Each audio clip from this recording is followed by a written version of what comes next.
This episode of Beyond Your Why is brought to you by our Why app. Head over to whyinstitute.com to take the Why app so you can discover your why today. Knowing your why is the essential first step in having the clarity to move forward faster and have a bigger impact. Welcome to Beyond Your Why podcast, where we go beyond just talking about your why and actually helping you discover and then live your why. Now, if you haven't yet discovered your why, then go to www.whyinstitute.com, discover your why, and then come back because the podcast will have much more meaning for you when you know your why. And so if you're a regular listener, you know that every week we talk about a particular why, one of the 9 whys, and then I bring on somebody that has that why. Today, we're going to be talking about the why of make sense. To make sense out of things, especially if complex or complicated. Now, these are people that are driven to solve problems and resolve challenging or complex situations. They have the uncanny ability to take in lots of data and information and observe situations and circumstances and sort through them to create order. They consider factors, problems, and concepts and organize them into solutions that are sensible and easy to implement. It's not so much that they enjoy problem solving necessarily, it's that they simply can't help themselves. It's the lens with which they view the world. Now, today, we've got a really great guest for you. Today, I'd like to just read you his bio. His name is Dov Baron. He is a best-selling author of several books, his most recent being Fiercely Loyal, How High-Performing Companies Develop and Retain Top Talent, the host of the national TV show Pursuing Deep Greatness with Dov Baron on ROKU TV, and the host of the #1 podcast for Fortune 500 listeners, Dov Baron's Leadership and Loyalty show on iTunes, and is carried on FM and AM radio stations across the U.S., with almost 1 million streams per month. He also writes for and has been featured in many industry magazines, including being featured on CNN, CBS, Small Business Pulse, SHRM, Yahoo Finance, Boston Globe, Business in Vancouver, USA Today, CEO, entrepreneur, and many more. So, Dov, welcome to the show. Thank you, Gary. It's a pleasure and honor to be here. I appreciate being invited, and I'm delighted at the opportunity to serve.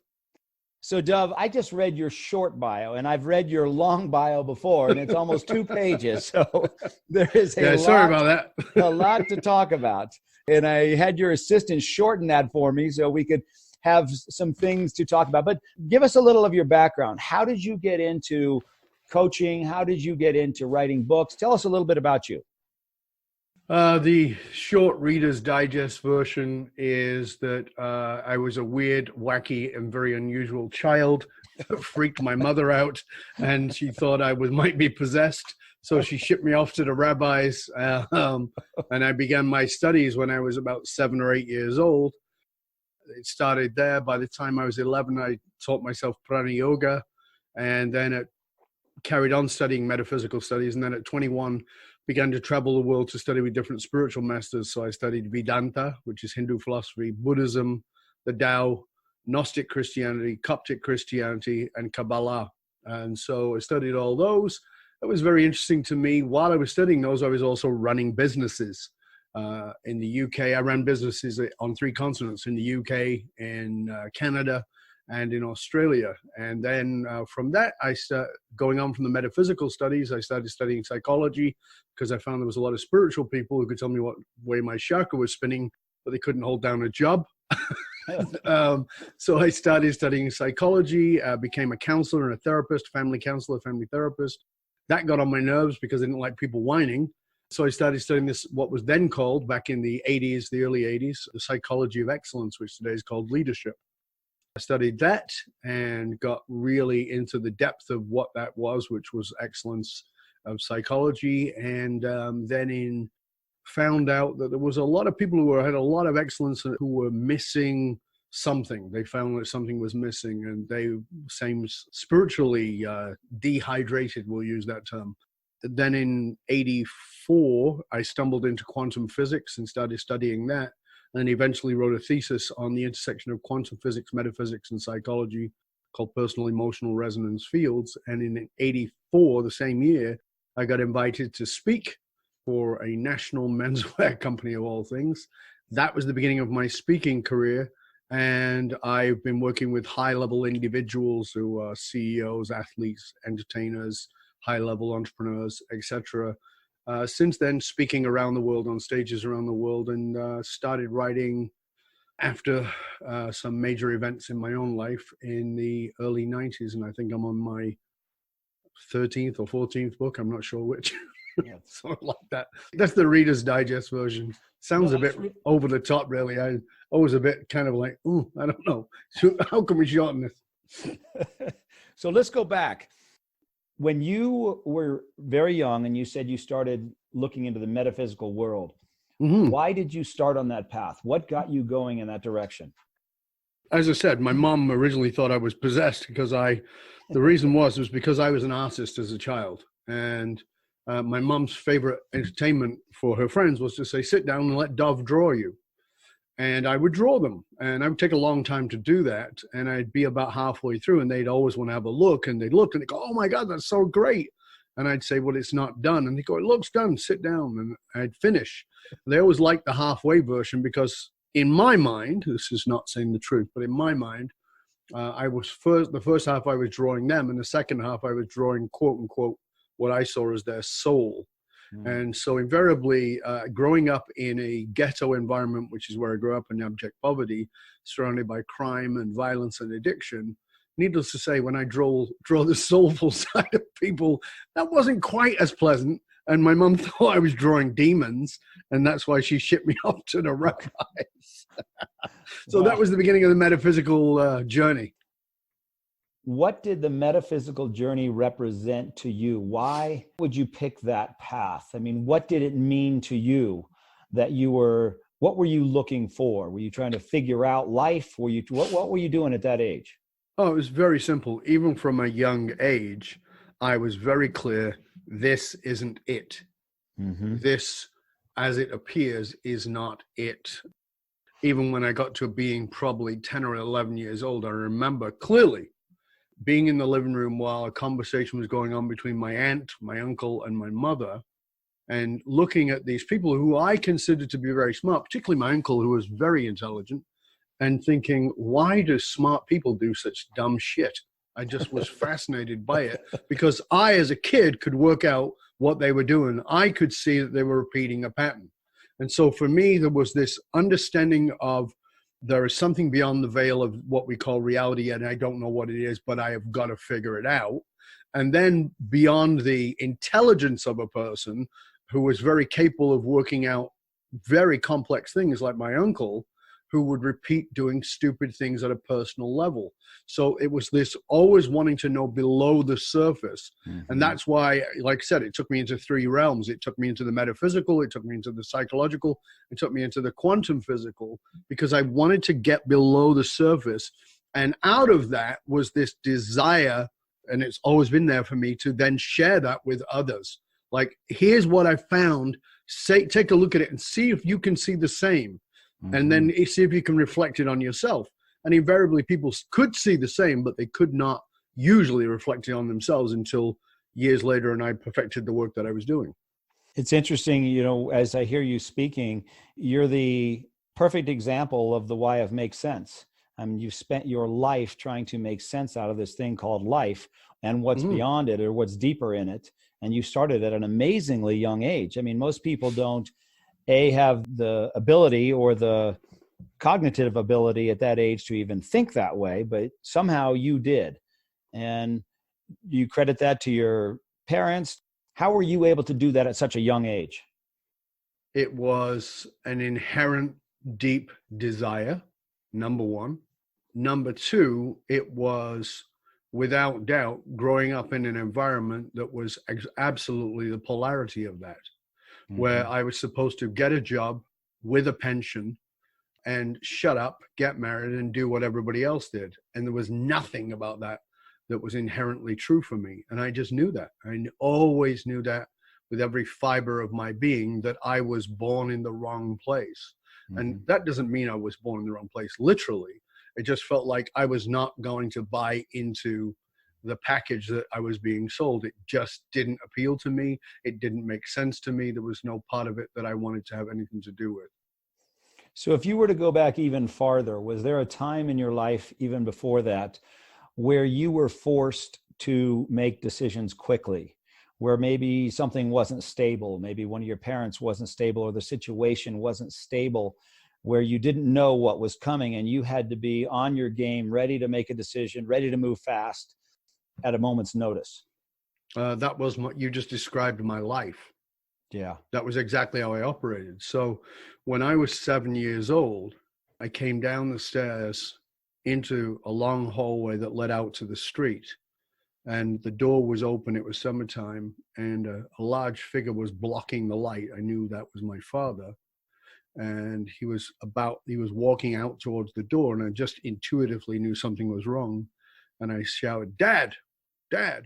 And he turned around, came back down the hallway to me, crouched down and to get as close to eye height as he could, eye to eye. And he touched me on one shoulder and then on the other as if to knight me, ruffled my hair and said, "I'm going now, son. You're the man of the house. Take care of your mom and your siblings." And in that moment stole my childhood and put me in a position where I felt responsible for everybody and everything. I was responsible for my siblings, of course, but I was also became responsible for the emotional care of my mother, who of course was falling apart. I became her entertainer, I became her counselor, I became her confidant, and I became the caregiver of my siblings. So that was pretty much how my childhood really sort of kicked off. Mm-hmm. So I was always faced with things that were bigger than me.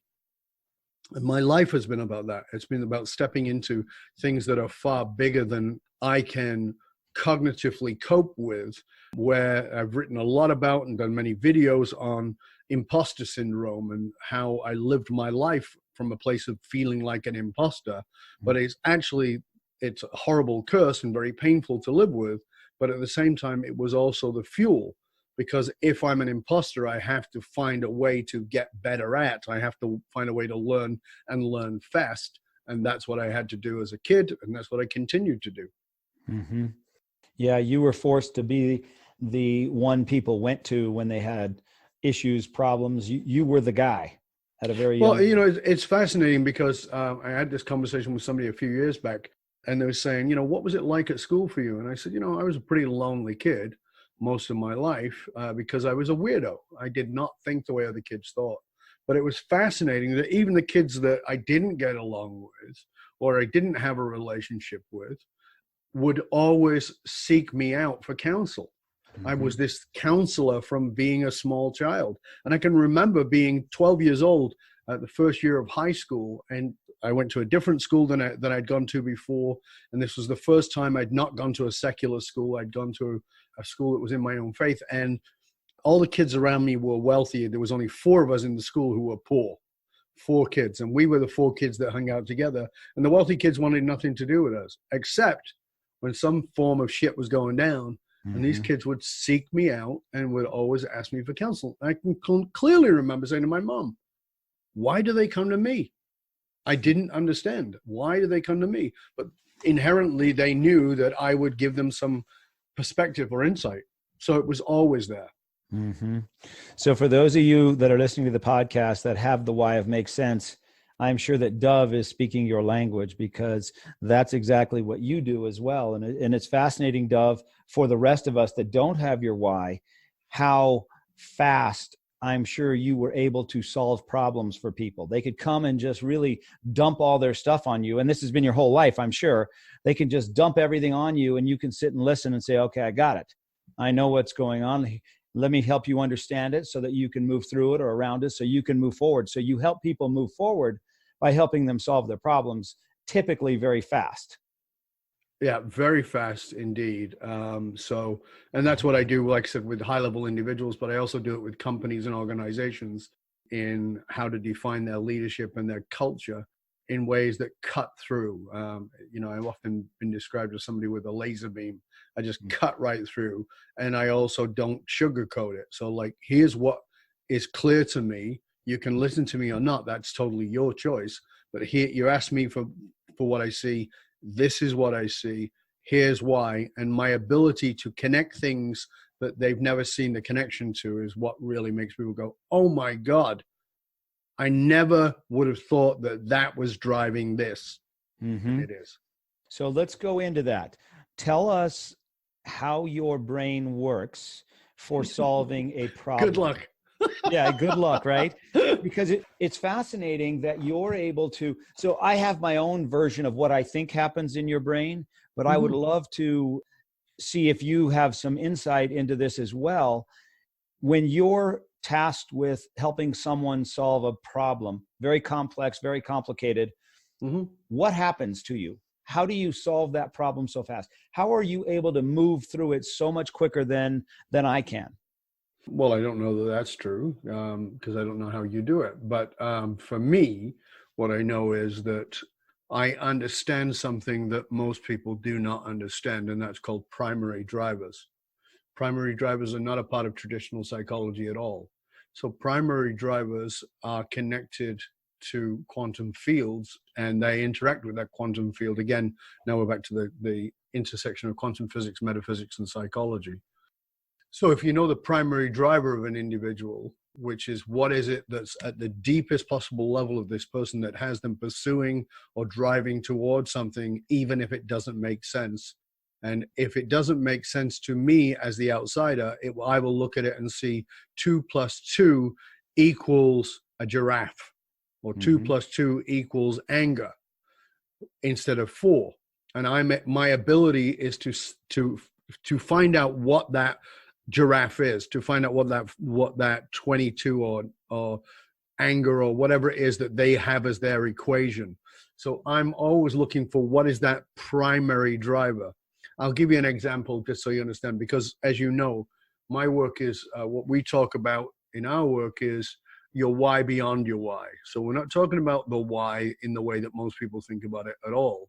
We're talking about it at a level of primary driver.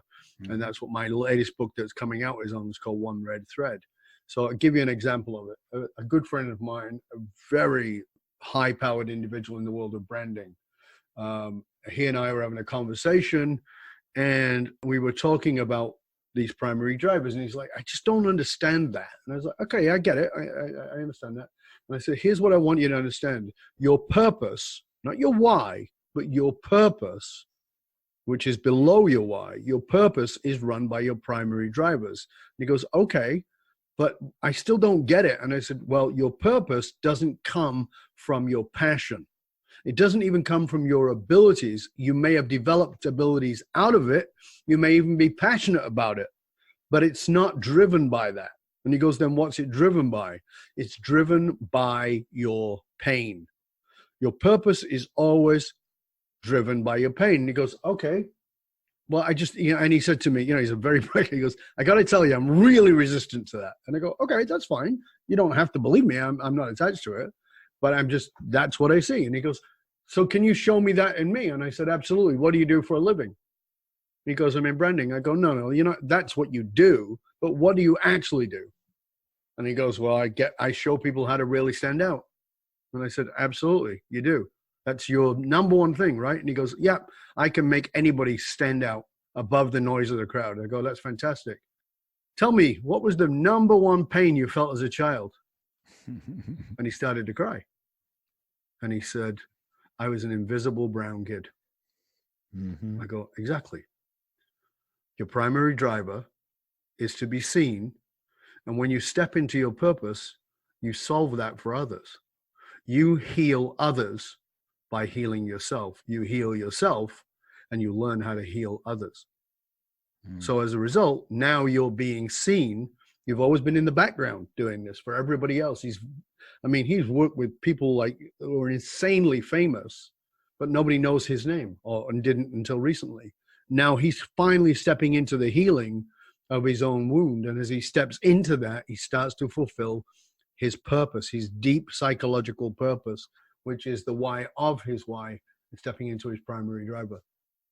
I love that. That is very powerful. And I want to think about that. Now I'm going to have to listen back to what you just said and think even deeper about all this stuff, because That's really powerful. Like even when we look at your life, when we think about you back to when you were a very young boy and had to take over, and the pain that you experienced in becoming the man at age 7 or whatever that was. Mm-hmm. And now you're doing that for everybody else. It's exactly. very interesting.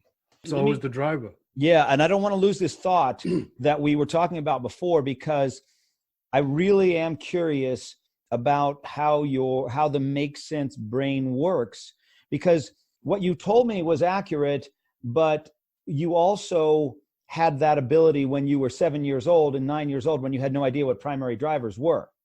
And Mm-hmm. so how did your brain work? It's the same brain. It's been working, doing the same thing all these years, just with different terminology and different depth of knowledge.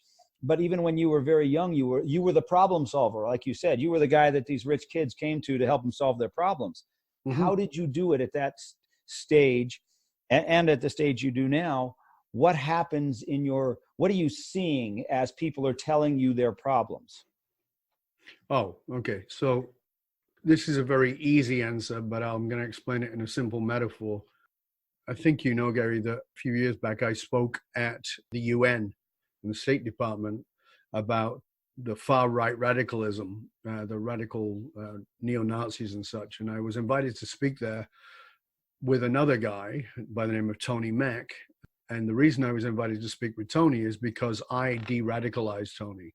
I'm the one he credits with having de-radicalized him, because he was the head of WAR, White Aryan Race, in Canada.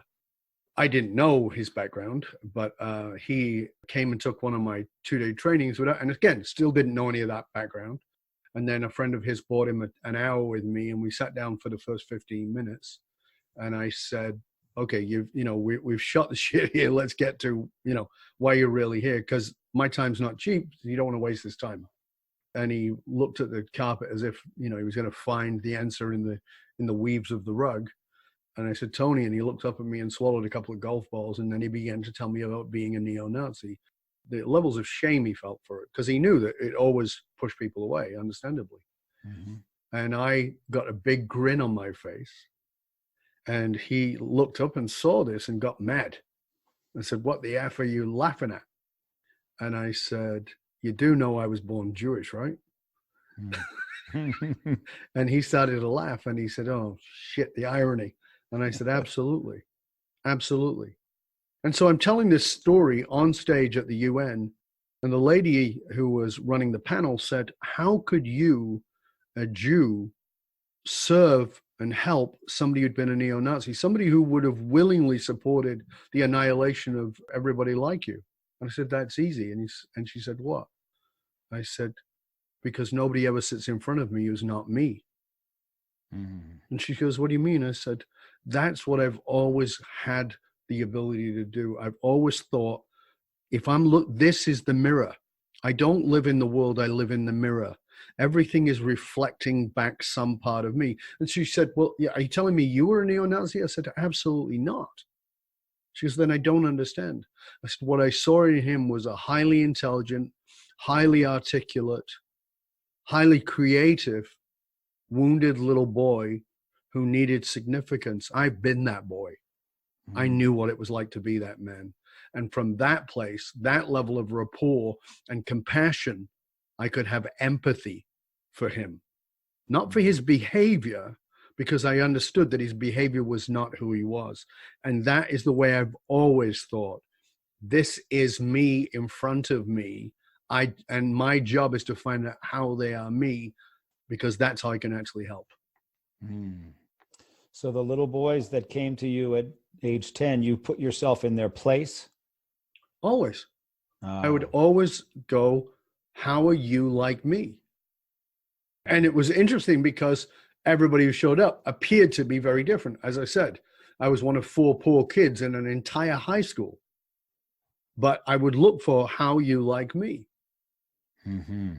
And that was always what I was looking for, was that position of rapport. That would always give me a level of understanding of that person that I couldn't get cognitively, that I couldn't get through an intellectual or an intellectualized process. But I could always get it through an emotionally intelligent level of consciousness that would allow me to drop into understanding them at a deeper level. Wow. So first step is understanding. How would you, if you were talking about steps to solving the issue or the problem, what are your 1, 2, 3 steps, or what's the process, verbally that you use? For me, it's very simple. What is the problem that you see, that you cognitively are aware of? So how long have you had that problem? And if you're smart enough to know that's the problem, and you know that you've had it for a while, why haven't you done anything about it? I want to start there. Why haven't you done anything about it? And the person will go, well, I have. I did this and did this. Okay. So why didn't you do something else? Well, I did. I've tried everything. Well, clearly you haven't tried everything because you still got it, right? Yes. Okay, cool. So now, if you're a smart person, which in front of me, I don't work with people who are not smart, what's going on? Well, maybe I'm just thick. No, you're not thick. That's not it. What is it? And we begin to peel back the layers. And the answer is very simple, is that there's something you're getting out of it that you want. And they go, you're telling me that I'm in this relationship, that I'm in this business with this business partner, doing this, dealing with these people in my team who are sabotaging whatever is because I'm getting something I want? Yes. That's a hard pill to swallow. I understand. But there's something you're getting. Well, what could I possibly be getting? I don't know. Let's find out. And then as we begin looking at that. And sometimes, and I'll just tell you, part of the clue is sometimes all we're getting out of it is validation of a shitty belief. Validation of some awful message we were given. So for me, I walked around for the first 26 years of my life believing I was ugly and stupid. Why? Because I was looking for evidence. Here's psychologically what you need to understand as you listen to this. The mind is always looking for evidence of that which it believes to be true, even if what it believes is completely false. That's why I'm working with the people who are already top. They are people like Gary, our host here. There are people who are CEOs and C-suite leaders and entrepreneurs and athletes and entertainers who are at the top of their game. That other people look at them and go, I want to be you when I grow up. They're going, there's something else and I want to tap into it. How do I get there? That's the work that I do. That's the work that I deliciously do, love doing. Helping them make sense out of what's keeping them stuck. Helping them make sense of not only what's keeping them stuck, but helping them make sense of why they're doing stuff that they intuitively know isn't getting them to where they want to go. So they keep running on a hamster wheel that doesn't work. So there's something missing and they know that, but part of we all have an ego. If you're born, you get an ego. And so part of the problem is that in order to go to where I want to go, I will have to give up something. And the ego doesn't want to give up anything. But, everybody I work with invariably will say, that's the big fear. If I do this, I might lose that. Yeah, you might. And you might also get something a hell of a lot better. So where people will fall off is they'll just go, oh, I just can't bear to lose this. Well, you're actually not losing anything. You're about to gain something, but I can't make anybody go there. What is your perspective on failure? Meaning, my brother and I were talking about this the other day, and it was when you don't have a lot of failure, it almost seems like a downside to having failure where you have to change course. When you have a little bit of pain, you can deal with it. When you have a lot of pain, you got to change something. Does that make sense? Of course it makes sense. One of the primary motivators of human beings is pain. Nobody wants to admit that.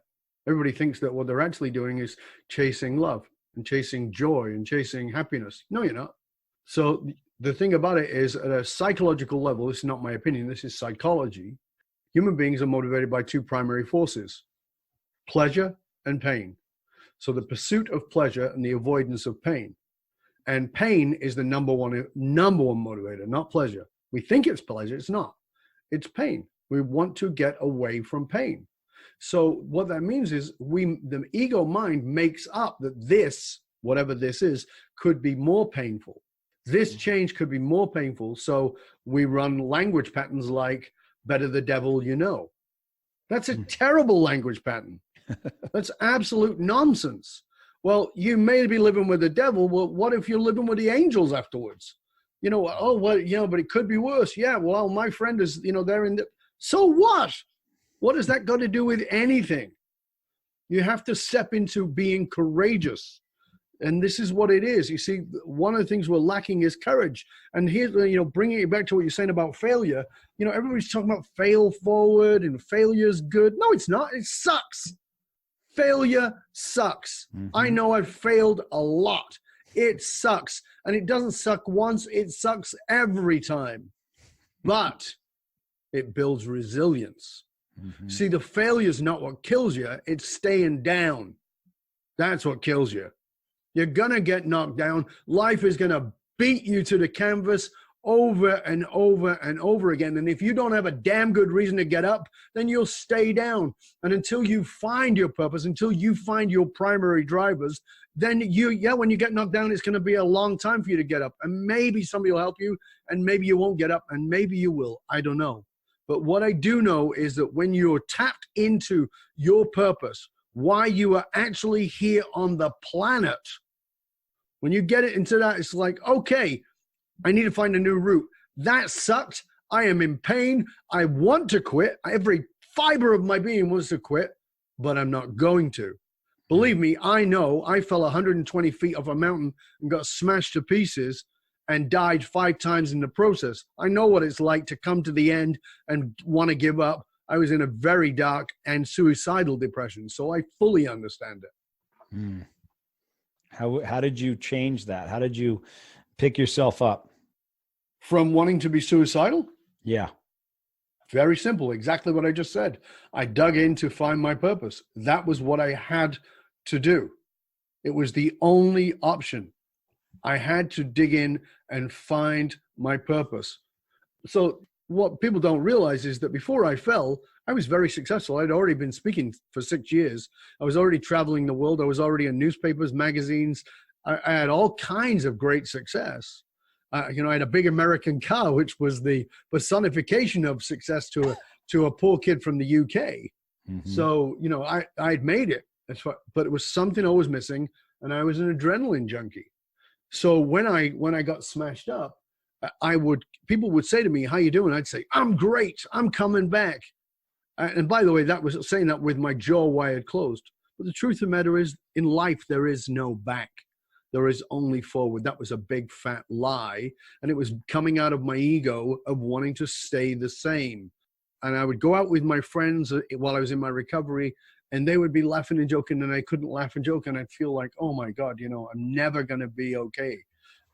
I'm never going to find a way back. But I just got to keep trying. And I'd be struggling and struggling and struggling with it.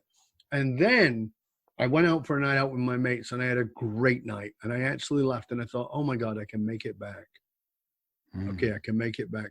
And I got home that night, and as I swung open the door into the kitchen, I noticed from the light coming from the outside that there was garbage festooned across the floor. There was kitty litter. There was empty cans, meat wrappers, coffee grinds. It was a mess. And it smelled horrible, and I knew exactly who the culprit was. And I marched into the living room. I'd gone from pure joy and feeling like I could come back to pure rage. And I marched in the living room to find the culprit. I lifted my hand to just crush the culprit as it was curled up, comfy on the couch. And something in me halfway through stopped myself, because I'm not a violent person. And instead of hitting the cat, I put my hands underneath the cat and scooped it up. And the cat was cold in my arms. And I held the cat close to me and realized it was dead. And I fell to my knees and I began to sob. And it was only a few minutes in that I realized I'm not crying for the cat. I'm crying for the life that is dead. And it was in that moment that I knew I had had all the success. I had all the intellectual abilities, all the articulations of all those things. I had great understanding. I was smart, and I had worked out all kinds of great processes for myself and others. But the truth was that I had not found my purpose. And I should tell you that if somebody had asked me 5 minutes before I fell off that mountain, have you found your why? My answer would have been yes. but I hadn't, because I hadn't looked at that deeper level. And by the way, the day I fell, I'd already been about 13 years into my process. So it wasn't like I was an idiot and didn't know. I love what you said there earlier when you said it's not necessarily about coming back, it's about moving forward. You have to look back to move forward. This is what's really important for everybody to understand. You have to look back to move forward. And if you don't look back, you are destined to do, as I talked about with the relatives I had, you're destined to repeat, destined to repeat the pattern. But in order to, once you do that, it's not about getting back to your success. It's about moving forward into something that is more important than success. What, and let me ask you, as you listen to this right now, let me ask you, what is for you, write it down, what is success beyond success? Because everybody, every coach in the world will ask you, please define success so we can help you get to your outcome. Great. So you do that. So what? So now you go make $1 million, you make $5 million, you make $25 million, you make $1 billion. I know these are sometimes my clients. And they go, yeah, something's missing. What is success beyond success for you? If you don't know that, you've not found your primary drivers. You've not found your purpose yet. Not bad. It's not, you live your rest of your life out the way you are. It's fine. I am not here to judge you. You must do what you feel is good for you. But if that's what's missing for you, that's what I help people with. So I'm listening to this now. I have success in today's world, let's say, but I don't have success beyond success. How do you help somebody get to success beyond success? Through that process I just described earlier. Okay. That person works with me privately, and we do amazing work. And you should know that most of the people who come to work with me have done a good deal of work. So it's not unusual for my clients to say, well, I went to Fiji and I did Tony Robbins program, and, and they go through this list, this plethora of things that they've done. And it's wonderful. It really is. I mean, it's really wonderful. And I say, it's a great place. It's wonderful. And if you want to keep going with it, it's okay. That's not what I do. This is beyond that. And invariably, those people will say to me, oh my God, I never even thought of this. Never even considered it. One of my clients who flew in my clients come in from around the world. One of my clients who flew in January had just flown back from Fiji. He had just been with Tony Robbins at Date with Destiny, and I have nothing bad to say about Tony. I've met him several times. He's a great guy. I like him a lot. So it's not anything negative at all. And he sat there, and within 2 hours he went, why have I never seen this before? Because nothing is aimed this way. Nobody goes to where I go to. And it's taken this extremely complex and making it so simple for that individual. And invariably, my clients are always saying the same thing. I want to recommend you to my friends, but I don't know how, because I can't give them the formula. And I go, no, you can't, because it's bespoke. It's designed specifically for each individual that I work with. And that's why I only work with a handful of clients a year. I can't work with more than that because they're in a contract with me for 1 year. We're going to work together tight for a year. Which is how I got to you. Well, you were recommended by one of the previous guests on the show. Oh, is that right? Okay. Yeah, one of your clients is there one. You go. Remember, she connected us, and she. Oh, yes, of course, Anne. Right. Yes, Anne. She said, "Oh, you got to meet Dov," and I said, "Okay, I'd love to meet Dov." Well, Anne has been a client of mine for the last 6 years. So everybody who comes on to work with me works with me for a year. Initially, we start with a 1-year contract, but it's very rare that a client will drop off. And that's part of the reason I can't take on too many clients at a year, because they all want to stay. Well, that's how she feels. Great. I know that for sure. So let's change directions a little bit. Tell us about Fiercely Loyal. Well, the book Fiercely Loyal came out of the work that I do with CEOs and with companies around purpose. And one of the things that I found was there's an epidemic problem. Many of these great companies, I mean, really great companies, cannot keep good people. And they were like, why can we not keep good people? This is crazy. You know, they were buying the cappuccino machines, they were buying the beanbags, they were doing all the things they were supposed to be doing that Google told them to do because it was working in them, and it wasn't working, and they didn't know why. And what became really clear was that the clients I was working with privately, who were taking what it is that I do into their companies and asking me to come in, they were able to keep their top talent for a long time. And they were like, okay, what is going on here? So that's how that book became about, is like, I need to help these organizations keep their top talent, because at the top of the list of millennial workers, by the way, millennials are coming on 40. So we think of millennials as being kids. They're not. They're now at their eldest coming on 40 years old. And right at the top of their list, so many of them are in leadership positions, right at the top of their list is that they want to do meaningful work. Well, what is meaningful work? It's working in an environment that is purpose focused. Mm-hmm. Wow. You know, you think of millennials do get a lot of flack for being all kinds of different things, right? Lazy, entitled, and whatnot, but definitely working at a place with purpose is something that you hear about them as well. And yeah, but you know, even those things like that, that's absolute bullshit. It's just not true. And I'll give you an example. So, you know, we think of millennials as entitled. The reason we think about them that way is because we're looking at them through our lenses, or the lenses of our generation. Those are the wrong lenses to look at them through. You can't look at a green grass through red lenses. It doesn't work. You don't see the grass. You see a distortion. And so we're looking at these people, these millennials, through our lenses of our generation. They're the wrong lenses. Number one, they don't have the same value system. People say, oh, they're lazy living in mom's basement. Yeah, they are, because they don't care about buying property the way that previous generations did. They don't care about having a 10,000 square foot home, you know, and showing it off. They actually like minimalist. They don't care about owning a Mercedes or a Jaguar or a Ferrari. Why? Because they understand it's a waste of money and it's a waste of the environment. They understand that a car will sit 90% of its time, and that's not a millennial's car, it's any of our cars. At least, like the average car spends more than 90% of its time in the garage. It's not doing anything. You're paying insurance. It's wearing out. It's devaluing. It's a stupid thing. They want to work in we share spaces. They want to work in we work spaces because they like a culture.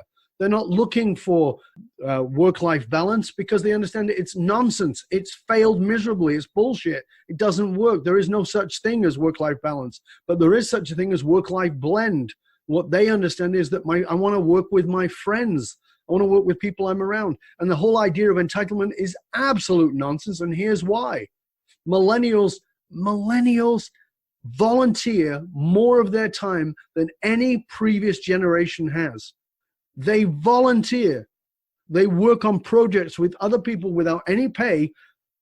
We don't do that. Mm-hmm. Well, hold on a second. What about the entitlement? Clearly doesn't work. I love that. I recently listened to a speaker here that has a company called Millennial Labs, and he talks about, well, he puts this one slide up that shows all the things that are being said about millennials today. You know, they're lazy, they're entitled, all those different things. And then he slides away from it when that statement was actually said. You know, so they're entitled. That was said in, 1924 by the parents of kids of that day. And they, all the things that are being said about millennials are what was said about us by the people before us, by our parents. Absolutely. And actually that quote goes back to the time of Socrates. Right. So this is not new. No. Well, the older generation are always frowning on the newer generation, right? And the newer generation are always looking back on the older generation and saying, you guys screwed it up. What we need to do is honor and respect that everybody is where they are. And that this, this is one of the great things about the change in business today is mentorship is not from the top down. Smart leaders, and again, I talk about this a lot in Fiercely Loyal, smart leaders understand that mentorship goes up, down, up, side to side. I want to be mentored by those who I have authority over, those who I'm leading, because there are things that they will know much better than me. There are things I can help them with. There are things they can help me with. We're all equals in that what we have as a specialty but our specialties may be more valuable in a particular context. But that doesn't change the fact that this is just, I can learn from you. That simple. Mm-hmm. Well, Dov, I know we're kind of over our time here, but I really have enjoyed speaking with you. I got to have you on. I know we could go on and on and on for hours, and it would be fascinating, and you would help us make sense of so many different things that you do for your clients, that you do when you speak, that you do in your books. And I really appreciate you taking the time to be here.